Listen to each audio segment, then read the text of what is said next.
আল্লাহ বলতেছেন যে আমি বাইতুল্লাহ সর্বপ্রথম ঘর তৈরি করেছি। হাদিসের মধ্যে আছে বাইতুল্লাহ তৈরি করার পর বাইতুল মুকাদ্দাস তৈরি করা হয়েছে।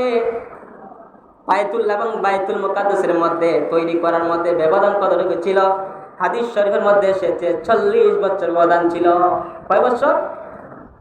40 বছর ব্যবধান ছিল।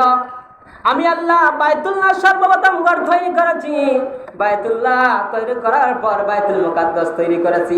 ইহুদিরা শুনে রাখ, তোমরা বলো যে বাইতুল মুকাদ্দাস সর্বপ্রথম ঘর, আমি আল্লাহ বলি বাইতুল্লাহ হলো সর্বপ্রথম ঘর। আমি আল্লাহ আদম আলাইহিস সালামের পূর্বে সৃষ্টি করেছি, তৈরি করেছি বাইতুল্লাহ।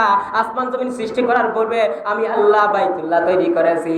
এমনকি বাইতুল মুকাদ্দাসকে 40 বছর আগে আমি বাইতুল্লাহ তৈরি করেছি।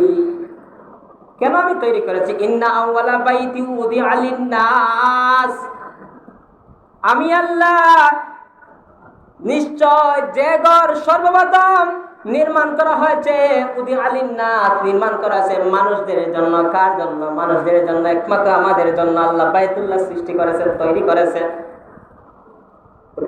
বোঝা গেল মানুষদের জন্য যে ঘর তৈরি করা হয় এটা আমাদের জন্য ফায়দা কি ফায়দা নয়?